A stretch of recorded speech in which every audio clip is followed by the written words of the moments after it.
Touchdown, Detroit Lions! You're listening to the One Pridecast. Hello and welcome to another episode of the One Pridecast presented by MGM Grand Detroit. I'm Tori Petry and I am joined on the other line for an off-season edition of the podcast by Mike O'Hara. Mike, it's been a while. Welcome back to the podcast. It's been a while. I've been getting my own bagels and things like that for the last month or so, and I don't like it. I've got a question for you before we get into this. What exactly is the off season in the National Football League? Yeah, that's a great question because I don't think we've seen it yet, especially for the Lions. I mean, they're in business 13 months a year. Come on. Yeah, and it's been a particularly crazy one for the Lions. There hasn't been much rest. Have you been able to take a breather at all, Mike? No, Lindsay Miller won't let me, our managing editor. So I'm just pumping away. I've got an oxygen tank here in case I need. I just have to get refreshed. But you know what? I like it. I like the action. I really do. Things are different this year. Different in Detroit, but I think they've been different around the National Football League, especially with the trades, the big ones that we've seen that have been announced anyway. It's just different. I like that. I like different. Absolutely, and it's definitely been a different offseason for the Detroit Lions, and they are one of the ones in that conversation for reported blockbuster trades. So I guess that's a good place to start, Mike.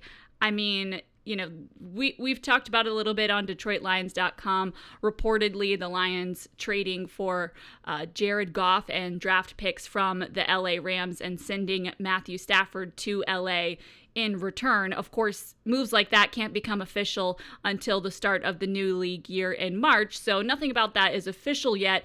It's just a report as of right now. But Mike, what was your reaction to that news? Well, we're being awfully cautious. It's like we have to run this through the Register of Deeds or something like that downtown. Everybody knows what's going on. And there was another one today, another reported deal with Carson Wentz going to the Indianapolis Colts.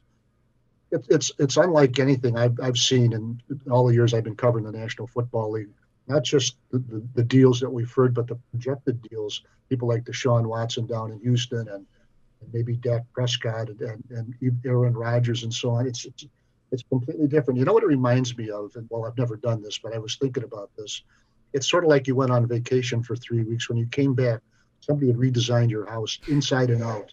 And I sort of recognize the place, but what happened when I was gone? And it's just, I don't know if it's a new day in the National Football League or if it's just a one-off, but the pressure I think now to get quarterbacks and get good quarterbacks is making teams, prompting teams to make deals that they wouldn't have made 2 years ago, maybe 5 years ago. And everybody waited for the first domino to fall. And it was a big one. And really, if you want to really analyze it, the Detroit Lions have got the best haul so far. Yeah, I would agree with that. They definitely got themselves a pretty good haul from the LA Rams.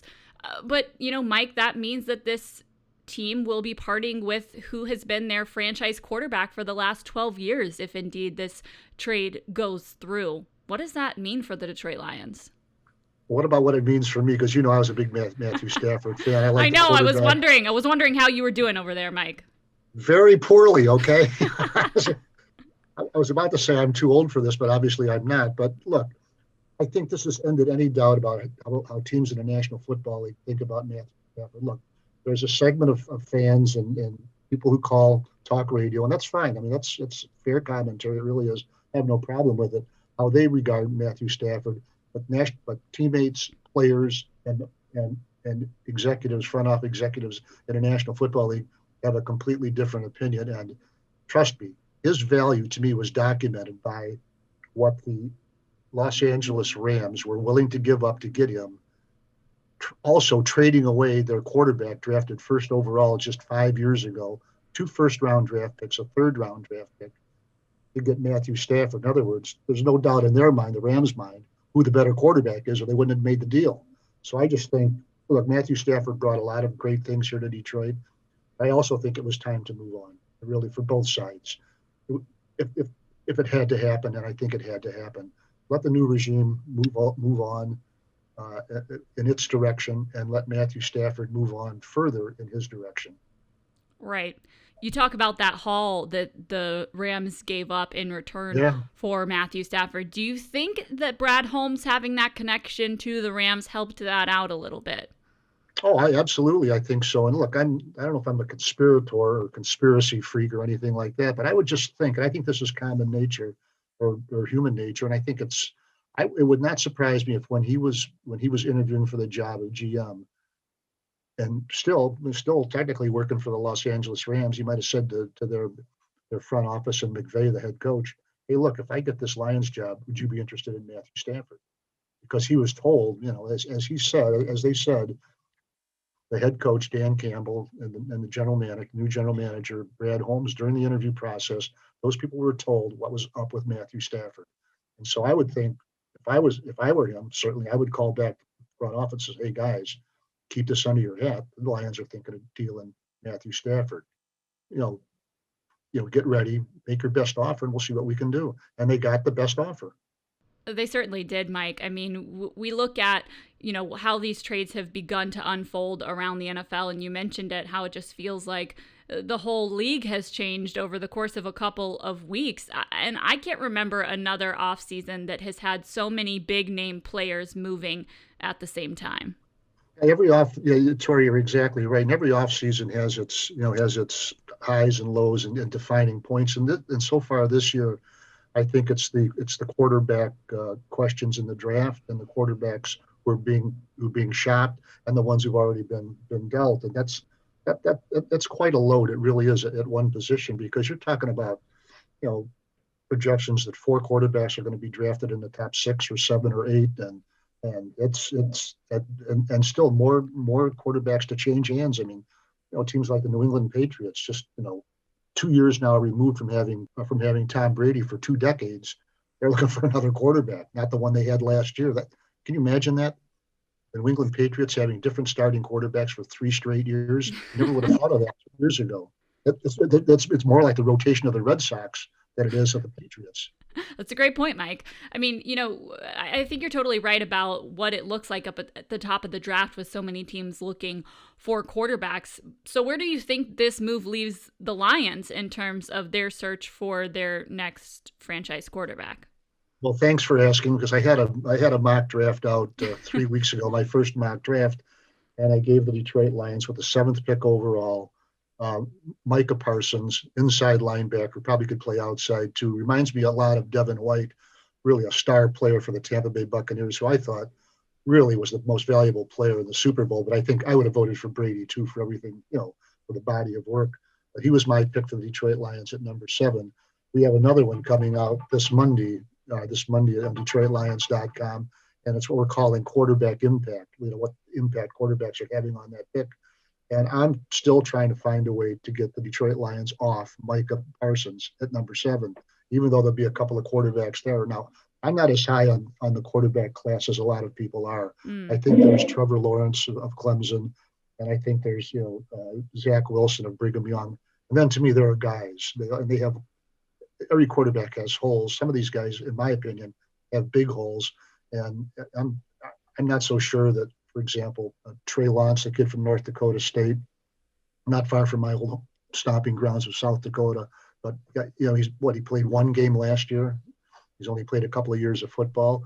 And even Justin Fields of Ohio State, I'm not as sold on them as other people are now. Look, I'm just going to take my opinion on how they're going to draft, but I'm just saying, don't be surprised who I have at number 7 with the Detroit Lions. Do you think that Jared Goff will be this team's starting quarterback for years to come, or do you think that they're just kind of biding their time and waiting for a different quarterback class to kind of select their guy? Well, I think this: if this was a segment of gambling, I would say 85% certain that he would, but not 100%, because things can happen. Somebody might come loose who you think is just as good as Jared Goff, and you could deal him, or a situation that's just as good as Jared Goff, and you could then deal Jared Goff to another team, get out from under his salary, and get in your mind the same player at a lesser value. Now, like I said, 85% certain he'll be the starter. To me, that's pretty certain, and I really honestly think, barring injury or something that was unforeseen, I think he'll be the opening day starter. And really, Tori, why not? In this trade, keep in mind, you've got a guy who's been a starting quarterback in the National Football League for 4 full seasons and 7 games of another. And since going 0-7 as a starting quarterback as a rookie, He's been a winning quarterback for 4 straight years, been to playoff games, played in the Super Bowl. Whatever you think about it, he got there, okay? And he's been to 2 Pro Bowls, so somebody thinks he's pretty good. I don't think he's Matthew Stafford, but he's good enough to take snaps for you. And who knows? He's only 26 years old. 2 years from now, the Detroit Lions might be extending Jared Goff because he's their quarterback of the future. All of those things can happen. All of that's on the table. Well, we will have to see how this whole thing shakes out, especially as we approach free agency here and these trades across the league, not just for the Lions, become official as they go through, and then teams begin to fill out their rosters through free agency. And, you know, I'm sure you identify with this, Mike, considering you do your mock drafts throughout the offseason. Things can change a lot once free agency happens. Needs can change, and the direction that a team may go in the draft can change after we get through that March period of time where teams start to fill out their rosters through free agency. Well, yeah, absolutely. And I think you were down at the Senior Bowl, if I'm not mistaken, and saw some of those players, and you look at them and say, boy, this could change things. But the National Football League, and I think I'm right about this, is the only major sport in North America that has free agency before its draft. And I think that's smart bargaining on the Players Association to keep it there, because you want teams to have to fill their primary needs first with veterans and then draft, the guys who are making lesser money. So I think that's part of it. But you can't build your team with free agents. We've seen that here in Detroit. It's been tried and it generally fails, but you can plug and play good players, either either high quality players at big contracts, or just build your depth. And the teams that do the best job of it are the ones who really build their team in the draft, and then get guys who they can plug and play into roles, whether it's starters, rotational players, or quality backups. BetMGM, an official partner of the Detroit Lions, invites fans to stay in the action during the football offseason with a risk-free first bet up to $600. Sign up today with bonus code LIONS and discover everything the king of sportsbooks has to offer. Download the app or go to betmgm.com and enter bonus code LIONS to make your first bet risk-free up to $600. Must be 21 years or older. Gambling problem? Call 1-800-270-7117 for confidential help. Excludes Michigan disassociated persons. Let's turn and look at this coaching staff. We've talked a lot about these potential trades around the NFL, about the draft a little bit, but you and I haven't really talked about the new hires that have been made. We talked about it on the podcast a little bit at the Senior Bowl, with our guest who was on during Senior Bowl week. But Mike, you and I haven't really broken down this entire coaching staff since it has become official. What do you think of the staff that Dan Campbell has put together? Well, it looks to me like it's the National Football League veterans in there. It really does. And that impressed me. It really did. And for 2 reasons. Number one, I like guys who've been there to be on my coaching staff. I really do. Now, having said that, you look at the New England Patriots staff, and it's completely the opposite. Okay. So there's more than one way to do it. But I think when you're bringing in what Dan Campbell is bringing into the Detroit Lions, I think, having qualified assistant coaches who've played in the league, I think is a good thing. And you just look at it. I mean, even in the front office, Ray Agnew and John Dorsey, they played in the National Football League. Those are, guys in the top of your chain there in terms of player procurement and making deals and all that stuff as assistants to Brad Holmes. But it just, you go up and down the list, or even the offense, both coordinators, Anthony Lynn on offense, Aaron Glenn on defense, had long careers in the National Football League. Aaron Glenn played 15 seasons at cornerback. Anthony Lynn was more of a rotational, backup running back, played 6 years, I believe it was. So look, they know what it's like, the whole gamut of pro football. They know what it's like to win. They know what it's like to lose. They know what it's like to get on those buses or come back after road trips. They know the dynamic of, the interaction in the locker room and how certain things are going to affect certain players. And I think it's a good thing, especially on offense for the Detroit Lions this year, for this reason, Tori. We've been talking about building the running game since, well, I'm not going to say before I was born, because that was a long time ago. But we've been talking about it forever here in Detroit. And I think what they've got there now, they've got, like I said, they've got Anthony Lynn, who played running back. They kept Hank Fraley, the offensive line coach. I thought that's important. And Dan Campbell was a blocking tight end in the National Football League for 10 seasons. So I talked to Peter King, used to be at Sports Illustrated, now he works for NBC Sports. We were just talking. He said, tell DeAndre Swift to get ready to carry the ball 300 times. Now, I think that's a little rich, but I get the idea. I get the sentiment from one of the really leading writers in the country on pro football. Yeah, I get the same sense about this staff and how many former players that they have brought in, and just kind of the culture that they're trying to build being a little bit different than what was here before. Mike, when you look at the coaches that are on staff and the schemes that they might run, this question was asked of them when the assistant coaches talked in media availability last week, and they said, we want to fit our scheme to our players rather than the other way around. So what kind of defensive scheme do you think that we'll see under Aaron Glenn, and what kind of offense will we see under Anthony Lynn? Well, I think offense first. I think you'll see a run-heavy offense. I really do. When I say run-heavy, that doesn't mean they're going to run it 90% of the time or anything like that. Really concerted effort to really run the ball. Yeah, and I think we talked to Anthony Lynn a couple of weeks ago or last week. I forget exactly what it was. And he really likes DeAndre Swift, as does, forgot to mention, Deuce Staley, who I absolutely love on this staff. I really do. I mean, you talk about an imposing presence and a good guy, but just you look at him, I feel like I'm looking at Mr. T on the A-team. He's got or the guy who fought Rocky Balboa. I mean, he was a tough player.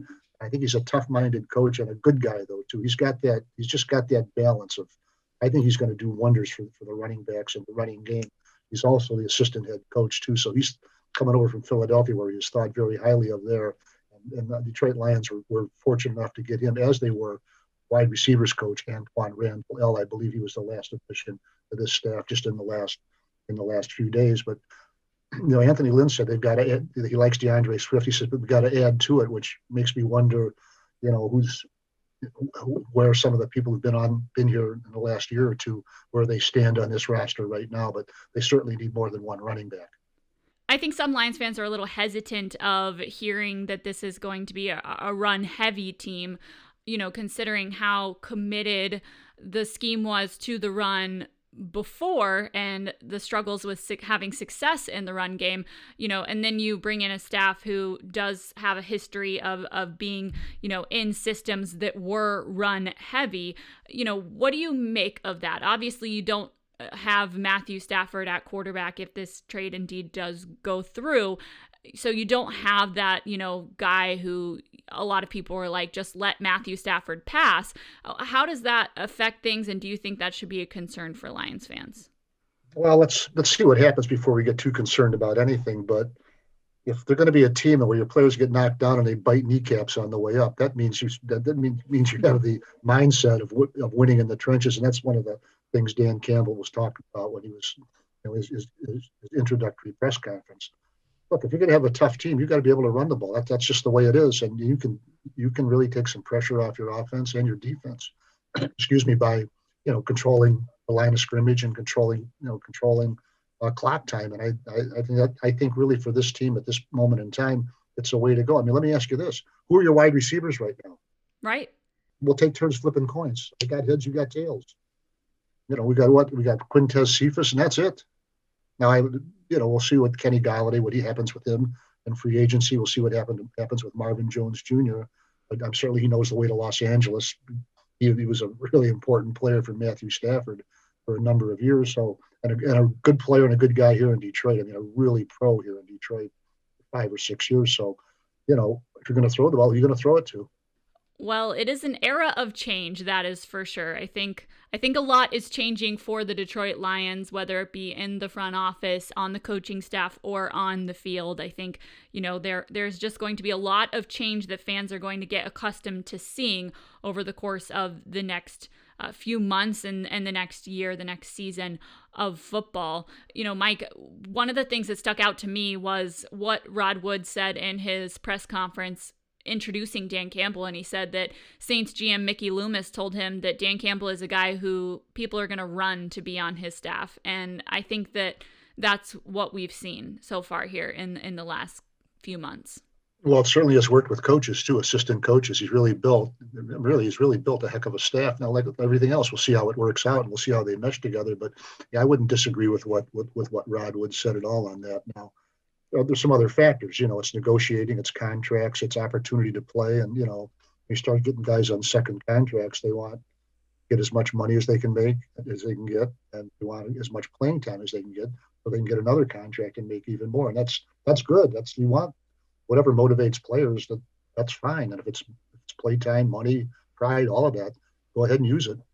Mike, we've talked so much about this offseason and what's going on with this team, but how about what happened with Calvin Johnson? He is now a first ballot Hall of Famer. What did you make of that news?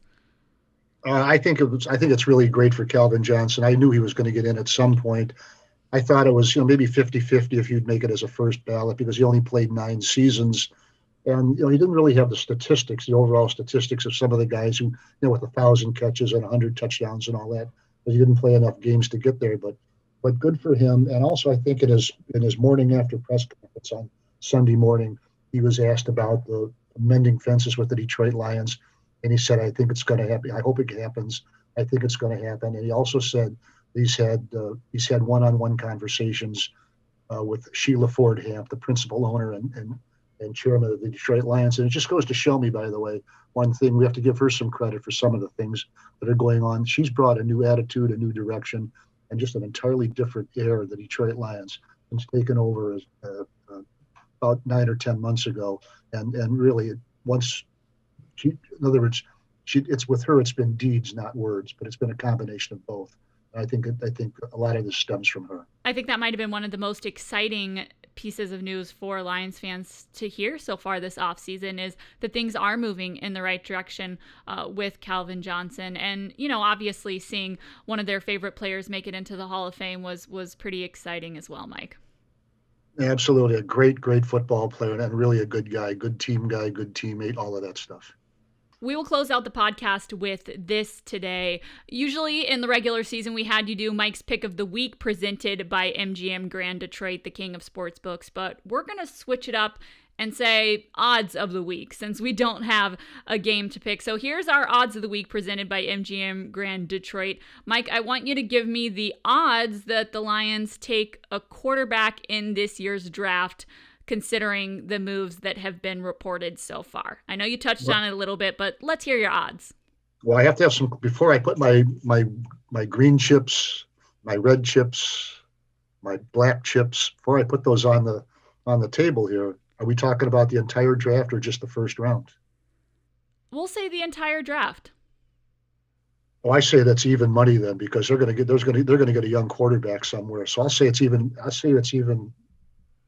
I'll put a lot of chips on the table, a few blacks, several blacks. Make that several blacks, several black chips, and a couple of yours, by the way. I'm going to filch out of your purse one of these days. But no, so I'd say I'd be surprised if they don't take a quarterback somewhere in the 7 rounds, but somebody either second, third, fourth round is a really strong developmental project, so they can build competition at the quarterback position. So yeah, put your money on the Detroit Lions. Put your chips on the Detroit Lions taking a quarterback in the draft. All right, if we were saying that it was just the first round, then what would your answer be? I'd say that's the pick number 7 without trading down. I'd say it'd be something like 17 or 18 to 1 against.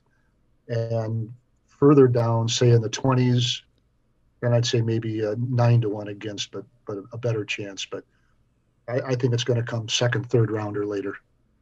All right, Mike, good stuff. Thank you so much for joining me on the One Pridecast presented by MGM Grand Detroit. Again, it was good to chat with you, and I hope you enjoyed your breakfast. Yeah, I always do, but you know what? It's getting cold. I haven't had a chance to eat it. Well, go enjoy your breakfast. We appreciate you, and hopefully we'll chat with you on the podcast soon. All right, Tori, thanks for having me. Appreciate it. BetMGM, an official partner of the Detroit Lions, invites fans to stay in the action during the football offseason with a risk-free first bet up to $600. Sign up today with bonus code LIONS and discover everything the king of sportsbooks has to offer. Download the app or go to betmgm.com and enter bonus code LIONS to make your first bet risk-free up to $600. Must be 21 years or older. Gambling problem? Call 1-800-270-7117 for confidential help. Excludes Michigan disassociated persons.